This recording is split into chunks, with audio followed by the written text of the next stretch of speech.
There is a reason why Tripura Sundari is considered one of the most profound concept in entire Tantric tradition.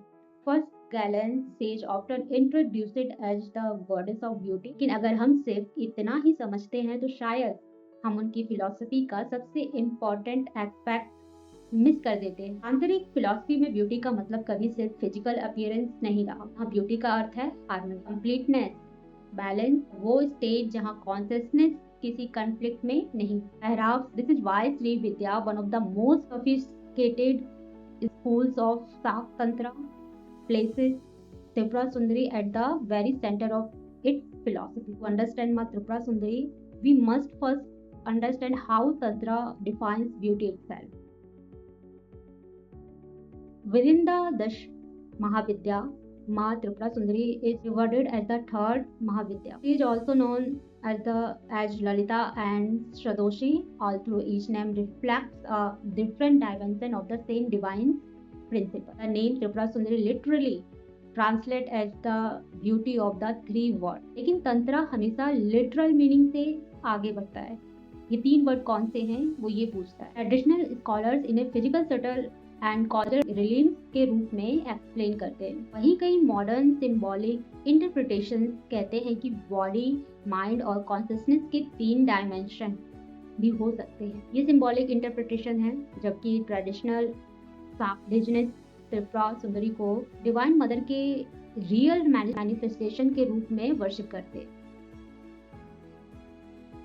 आज की society beauty को appearance, youth और perfection के साथ associated करती है। Tantra completely changed this conversation. According to Sak philosophy, beauty is not what attracts the eyes, beauty is what brings the mind into harmony. जब perception fragmented होती है तो दुनिया भी फ्रैगमेंटेड दिखाई देती है, लेकिन जब कॉन्शियसनेस बैलेंस्ड हो जाती है, रियलिटी अपने आप ब्यूटीफुल लगने लगती है। इसलिए त्रिपुरा सुंदरी को ब्यूटी इटसेल्फ नहीं, द कॉन्शियसनेस परसीव्ड ब्यूटी भी कहा जाता है।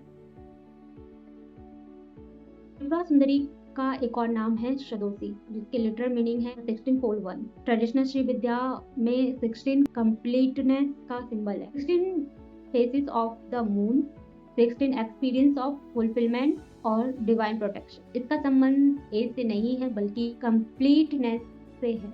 Just as the full moon lacks nothing, Shodashi represents a consciousness that lacks nothing within itself. Tripura Sundari को समझना ऑलमोस्ट इम्पॉसिबल है अगर हम श्री विद्या को ना समझें। Shri Vidya is regarded as one of the most refined philosophical tradition within Shakta tantra. यहाँ स्पिरिचुअलिटी का ऑब्जेक्टिव दुनिया से भागना नहीं है, it is to recognise the divine within every aspect of existence. Tradition का सेंट्रल सिंबल है श्री चक्र। बहुत से लोग उसे सिर्फ एक स्क्वायर डायग्राम समझते हैं, लेकिन तांत्रिक स्कॉलर्स इसे एक symbolic map of the universe and consciousness के रूप में डिस्क्राइब करता है। हर ट्राइंगल, हर सर्कल, हर इंटरसेक्शन एग्जिस्टेंस के एक डीपर प्रिंसिपल को रिप्रेजेंट करता है। चक्र सिर्फ मेडिटेशन करने का ऑब्जेक्ट नहीं है, it is a philosophical model of reality itself. Traditional Shri Vidya practitioner के लिए त्रिपुरा सुंदरी की साधना का पर्पस एक्सटर्नल ब्यूटी या मटेरियल सक्सेस नहीं था। It's a deeper purpose was inner refinement. Meditation, mantra, yantra और डिसिप्लिन कंटेम्पलेशन सबका ऑब्जेक्टिव था कॉन्शियसनेस को ग्रेजुअली रिफाइन करना। तंत्र मानता है कि सफरिंग का रूट दुनिया नहीं है, डिस्टॉर्टेड परफेक्शन है। और जब परसेप्शन ट्रांसफर होती है तो इंसान रियलिटी को एक पर्सपेक्टिव से देखना शुरू करता है। Psychology interpretation, modern symbolic psychology के पर्सपेक्टिव से देखा जाए तो कई स्कॉलर त्रिपुरा सुंदरी को एक आर्किटाइप ऑफ साइकोलॉजिकल हॉलनेस के रूप में इंटरप्रेट करते हैं। एक ऐसी स्टेट जहां इंटेलेक्ट और इमोशंस कंफ्लिक्ट में नहीं होते, स्ट्रेंथ और कंपैशन एक साथ एडजस्ट करता है और आइडेंटिटी एक्सटर्नल वैलिडेशन पर डिपेंड नहीं करती। ये इंटरप्रिटेशन ट्रेडिशनल बिलीफ को रिप्लेस नहीं करती, उसकी एक सिंबॉलिक रीडिंग है जो मॉडर्न साइकोलॉजी और फिलॉसफी के कॉन्टेक्स्ट में समझने की कोशिश करती है।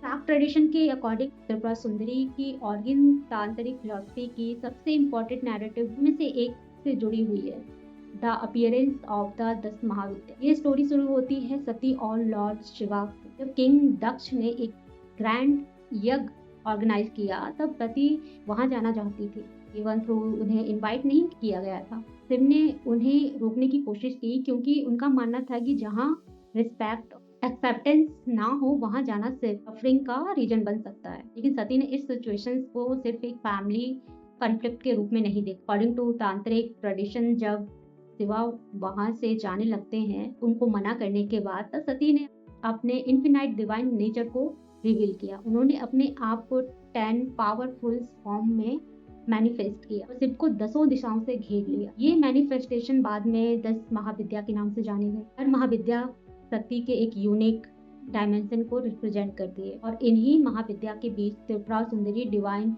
Harmony, supreme beauty, perfect wisdom and complete consciousness का एम्बॉडीमेंट मानी जाती है। ट्रेडिशनल शाक्त प्रैक्टिशनर इस इंसिडेंट को डिवाइन मदर के स्केर्ड मैनिफेस्टेशन के रूप में एक्सेप्ट करते हैं, लेकिन मॉडर्न सिंबॉलिक स्कॉलर्स इस स्टोरी को एक और पर्सपेक्टिव से देखते हैं।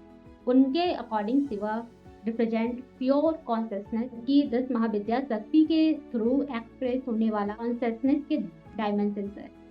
इस सिंबॉलिक इंटरप्रिटेशन में त्रिपुरा सुंदरी उस स्टेट को रिप्रेजेंट करती है जहां कॉन्शियसनेस कॉन्फ्लिक्ट से ऊपर उठकर कंप्लीट हार्मनी और इनर बैलेंस को एक्सपीरियंस करती है।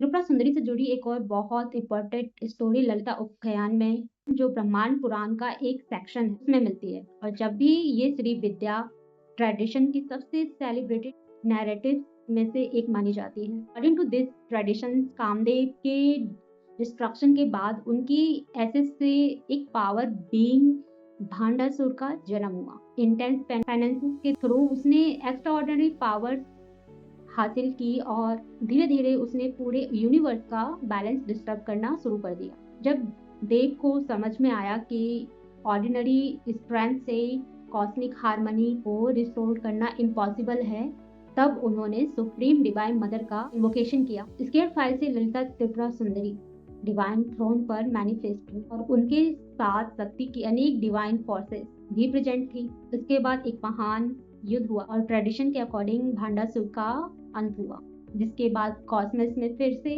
बैलेंस और हार्मनी रिस्टोर हो गई। लेकिन तांत्रिक फिलॉसफी इस स्टोरी को सिर्फ एक्सटर्नल वॉर के रूप में नहीं देखती। स्कॉलर्स कहते हैं कि ये एक्चुअल ह्यूमन माइंड का सिंबॉलिक नैरेटिव है। इस इंटरप्रिटेशन में भांडासुर रिप्रेजेंट करता है ईगो, अनकॉन्शियसनेस, डिजायर, इग्नोरेंस और वो फॉल्स सेंस ऑफ सेपरेशन जो इंसान को अपनी ट्रू नेचर से दूर कर देते हैं। वहीं Tripura Sundari clarity, inner balance, awakened wisdom और हायर कॉन्शियसनेस का सिंबल है। इसलिए असली बैटल सिर्फ यूनिवर्स में नहीं लड़ी जाती है, बल्कि ये बैटल हर इंसान के अंदर चल रही होती है।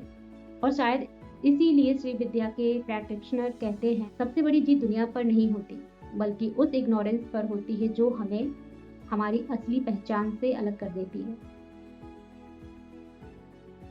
Whether approach through श्री विद्या, शाक्तंत्र, comparative religion और modern symbolic interpretation, माँ Tripura Sundari reminds of one of the deepest expressions of the divine feminine. Traditional devotees उन्हें supreme divine mother के रूप में वर्शिप करते हैं और एक कंटेम्पररी स्कॉलर उन्हें हार्मनी, होलनेस और अवेकन्ड कॉन्शियसनेस का टाइमलेस सिंबल मानते हैं। Perhaps this is the real message of Tripura Sundari. Beauty is not something the world gives you.